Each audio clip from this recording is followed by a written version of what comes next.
Keeping Up with Jones, the Lonnie Jones podcast adventure, is sponsored by SJ&L General Contractors. They are licensed in both Alabama and Tennessee, and they provide services such as mass grading, storm drainage, sewer and concrete improvement, asphalt paving, erosion control, demolition, and heavy hauling. If you need any of these services, contact them 931-433-4660, 931-433-4660. Also, they are in need of heavy equipment operators, concrete finishers, CDL dump truck drivers, and pipe layers. If you're interested in employment with this family-owned business, you can go to the website www.sjnl.com. That's www.sjnl.com.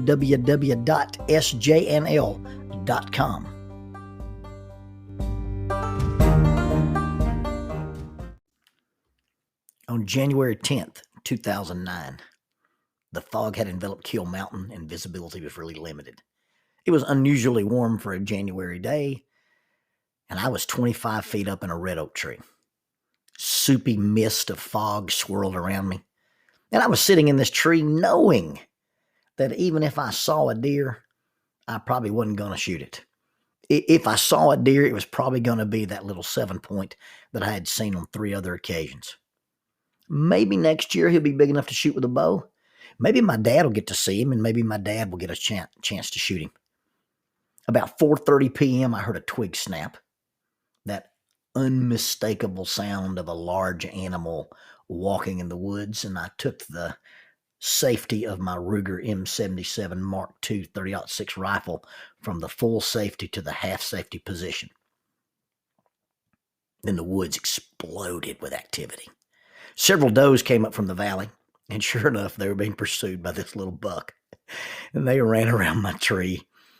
The one doe had her head lowered to the ground, her tail tucked, and she was running low and frenzied. And the little buck was bouncing around on all fours like Pepe Le Pew. He kind of looked like a mule deer. The show ended as quickly as it had begun. The deer were there. They made 2 or 3 laps around my tree, and they vanished, and it returned super quiet. With the fog, darkness would come early, and it was time to go. I unloaded my rifle and lowered it to the ground and started to climb down. I'd only been out here since 3 o'clock. Actually, I left the house at 3 o'clock because Jackie had decided to take a nap. I'd rushed up the mountain. I'd walked into this area and saw where the leaves had been torn up in circles like somebody had been making donuts in 4-wheelers. I thought to myself, the bucks are chasing does. As I climbed down after my quote-unquote hunt of 2 hours, I just laughed at myself. Why did you come out here? Why'd you drive all the way up this mountain, pack all this stuff in here, walk in here, climb a tree to sit for less than 2 hours? Why did you come out here knowing that even if you saw anything, you probably weren't going to shoot it anyway? I knelt, was packing my stand in. I looked out over the little draw, the hardwood flat, the little stream, the fog, the rocks. And I was talking to myself, and I answered the question, why did you come out here knowing that you probably weren't going to shoot anything? The answer was because one of these days, you're going to climb out of a tree, and it'll be the last time. Now, it probably won't be on purpose. It probably won't be intentional. It probably won't be planned. But it will be the last time. Who knew? On January the 15th, 2009, with the intention of driving to Anniston, Alabama, and hunting in a little area called Nubbin Creek. At 9 a.m., I stopped at a ammo shop to pick up some bullets for my pistol, and upon entering the store, my large intestine ruptured. Apparently, I had had an infection in that area of my sigmoid colon, the large intestine, for some time. Maybe it had been rotting from the inside out for a number of years and nobody had detected it. It had abscessed and ruptured, spilling bowel content into my abdominal cavity. I've never hurt that bad in my life. I felt like somebody was dragging barbed wire through my lower back, and someone had run a large tip screwdriver down certain parts of my loins. I managed to drive myself to the local hospital. It was 14 degrees. The windows in my truck were rolled down. Every so often, I would have to stop and grip the steering wheel to keep from graying out. My first intention was just to get to my dad's house. You always think that when you're hurt, is if I could just get home. But as I struggled to stay awake and struggled to deal with the pain, I saw the sign for the Regional Medical Center in Anniston, Alabama, and I drove myself to it and walked in. Now, when I got out of my truck at the ER, I realized you've got a climbing stand back here. You've got a box full of hunting clothes and hunting gear. I can't donate that to the residents of Anniston, Alabama. So I unloaded my truck, put them in the back seat before walking in.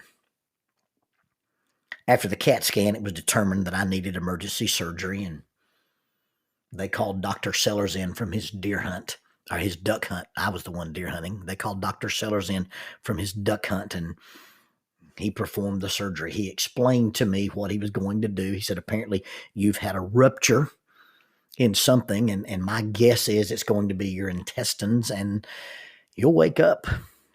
And when you wake up, you'll have a colostomy bag. It could be temporary. It could be permanent. You could wear it 6 months. You could wear it 6 weeks. You could wear it the rest of your life. We'll have to see what's going on when we get in there. Well, that day was kind of a blur for me. I remember things that Jackie said didn't happen. I remember my brother standing at the foot of the bed. I remember seeing my cousin Jeremy, who's a state trooper, standing there in his uniform. I remember seeing Troy Farmer, the guy that I rock climbed with, my dear close friend and brother, Troy Farmer, walk by the door in his full motorcycle outfit, carrying that helmet in his hand, and just peeking in the door and walking past it. And I remember saying, hey, somebody get Troy. Jackie said that never happened. Troy said he didn't have to talk to me. He just needed to put eyes on me.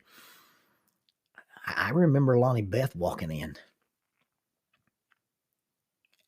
And I was lying in the bed, and I had tubes in my nose and tubes in my mouth and a catheter. I had tubes everywhere. And I remember her walking in and going, that's not my dad, and walking out. It gave me a new perspective on how Peter could deny the Lord. You see, Jesus is standing there, and a minimum wage paid Roman soldier slaps him, and nothing happens. You see, Peter had seen Jesus tell the storm to lie down, the dead to get up, and the demons to get out. And this mercenary has slapped Jesus, and nothing happened. I could see how Peter could go, I don't know that guy. Lonnie Beth, my own daughter, looked at her dad, who at times has thought of me as a hero, has always seen me as strong. She'd never seen me helpless. I understand how you could go, I don't know that man. She said, that's not my dad, and walked out. Now, Jackie says I wasn't conscious enough to remember any of that, but I remember that. By Monday morning, this all happened on a Thursday. By Monday morning, they were pulling tubes out. The young nurse came in, and she said, well, you look a lot younger than you did when they brought you in here. I said, oh, you were in here when I came in? She goes, I was in the ER with you. I was in the OR with you. I helped Dr. Sellers at the surgery. I said, really? I said, can you tell me what they did to me? She said, do you really want to know? Well, yeah, I would like to know the procedure. She said, well, I stood on your right side. Dr. Sellers made an incision, and I held your internal organs up while they sprayed you out with water and vacuumed the contents of your cavity out. Oh, so we're special friends. That changed the dynamics of our relationship immediately. Yeah, they cut me open. They field dressed me like a deer. Dr. Seller says he removed 18 inches of diseased colon. And then he took part of my intestine and tacked it to the abdominal wall. And then he ran the part of my colon attached to my stomach through a hole that you could put 3 fingers in just below my ribs and beside my belly button and attached a colostomy bag. And that was going to be how I managed certain functions in my life, with having a bag that caught my excrement hanging outside my body. To say the least, it was inconvenient. Sometimes it was painful, and sometimes it was humiliating. And being me, I did have some fun with it. I remember I started wearing over large pants and suspenders so that the bag would hang inside the pants, and then people wouldn't see it. And I got into this habit of standing up and smoothing down my front to make sure that everything was in place and there were no bulges and that nothing was snagged. I remember being with some friends and standing up and rubbing the front of that bag and stopping going, when did I have corn last? I was mad. I remember going to the last doctor who saw me. I was actually at the doctor's office on Wednesday morning at 9 a.m. and my intestines ruptured on Thursday morning at 9 a.m. This particular doctor was careless at best. And I remember being mad and being angry, and I was considering maybe suing somebody. Dr. Sellers said it really wasn't anybody's fault. He said what had happened was on the outside of my colon wall. He said we couldn't have found that if we had been looking for it. But before Dr. Sellers had talked me into some calmness, I walked into this place and said, look, I need my medical records. They already knew that I had had emergency surgery and that there might have been a faux pas on their part, or at least that they just didn't take my symptoms seriously. And the nurse had been instructed, I suppose, to give me a hard time. She said, we can't give you your medical records. I said, my medical records belong to me. And so I think I'll take them. And she said, well, it'll be a 2-day process and there'll be a fee. I said, no. I'm not going to give you a chance to redact my medical records. We're going to get my medical records right now. She said, well, sir, you can't do that. I said, tell you what I'll do. I'll just wait in your lobby. And I sit down in the lobby and I unbutton my shirt. If you're sitting in a doctor's office and you have 29 staples running down the front of your abdomen, and you have a colostomy bag hanging out above your pants, they'll get your medical records in about 15 minutes. Oh man, my stomach was so messed up. The scarring that they had done. Apparently when you do emergency surgery, you don't worry about cutting a straight line. My friend that I work out with, some named Bob Danoon, would go, Lonnie, put your shirt on. Your belly looks like the map of Pikes Peak.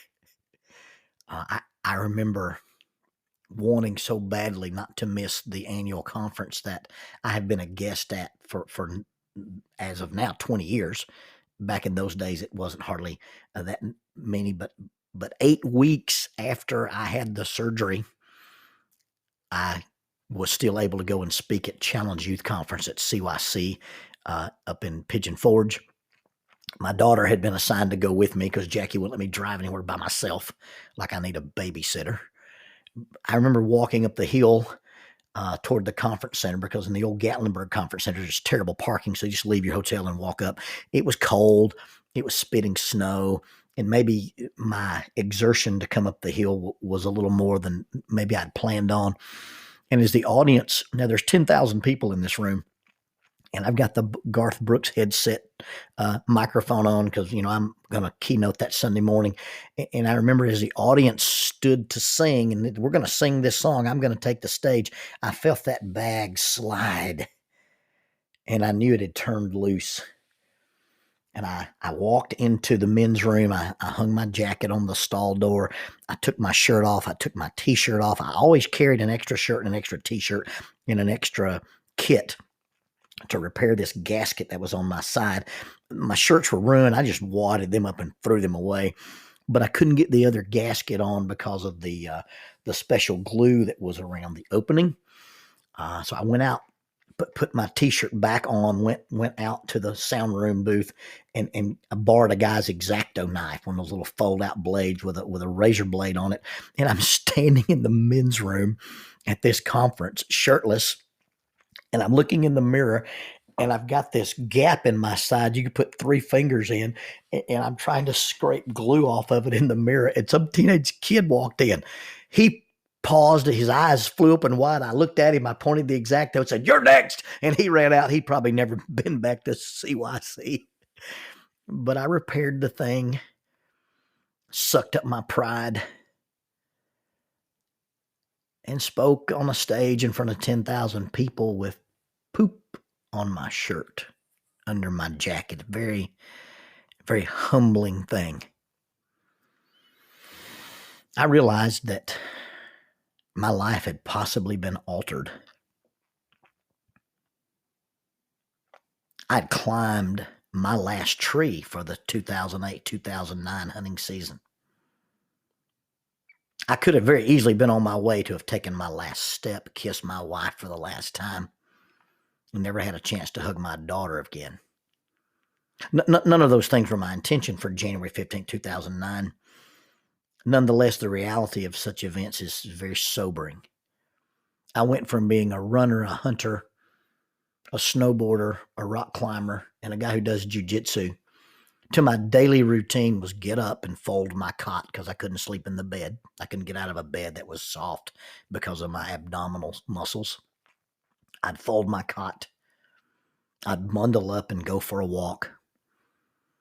I'd come home and write thank you notes to all the people who'd sent me cards and letters. I'd walk around the yard with a child's bow and shoot trash from the mailbox. And then I would make the little string people that I perfected and invented while I had nothing else to do. And then I'd watch TV. I watched so much CSI, I thought I was their chaplain. You know, one of these days, all of us will have our last day, our last whatever. Now, I'm very fortunate that I recovered. I'm doing this podcast on kind of the 12th year anniversary of those events. By the time you hear this, Friday the 15th will have passed, and it will have been 12 years, assuming that I'm here for this podcast to be launched.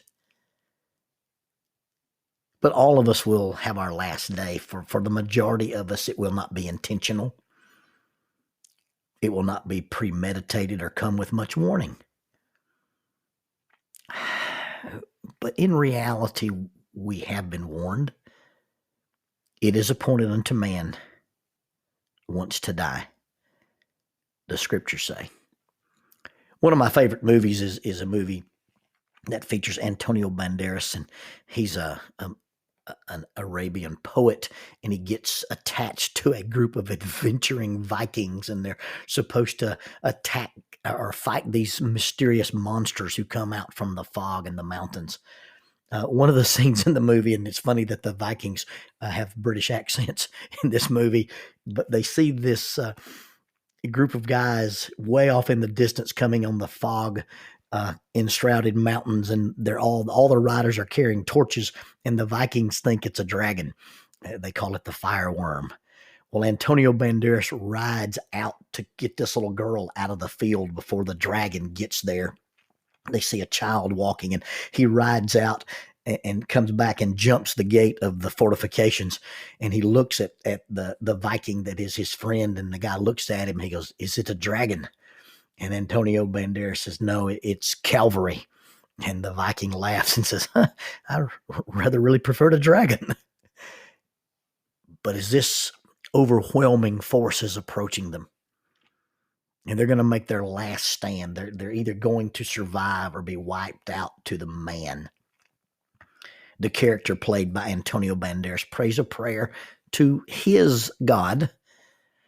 And although his prayer to this foreign God it's not the one true God, in this cheesy B movie, the words of that prayer are pretty elegant. The words of that prayer are pretty eloquent. And it sums up my thoughts on the topic of my injury and my possible small brush with death pretty good. Antonio Banderas says, "Merciful Father, I have squandered my days with plans of many things. This was not among them. But at this moment, I beg only to live the next few minutes well. For all we ought to have thought and have not thought, all we ought to have said and have not said, all we have ought to have done and have not done, I pray thee, God, for forgiveness. I want to think the unthought. I want to say the unsaid. I want to do the not done, so that the last time I leave home, the last time I preach, the last time I lay down to sleep, the last time I climb a tree, board down a snow-covered hill, climb a rock, or see my family, there will be no unfinished business with any person or my God. All of us will one day have a last time at something. What will you do with the next time if you have one?" My friend Daryl Pickle, who is the captain of the boat that we use when we go bow fishing, often starts or ends our adventures by watching the sunset or the sunrise, and very regularly he'll look at us and go, "Gentlemen, that's a sunset. There's a limited number of those. Ladies and gentlemen, that's a hug. There's a limited number of those. That's a sunrise. There's a limited number of those. That's a sunset. There's a limited number of those. That's a rainbow. There's a limited number of those. That's a full moon. There's a limited number of those. That's a phone call to your dad. There's a limited number of those. That's an afternoon with your grandchildren. There's a limited number of those. That's a blank. There's a limited number of those."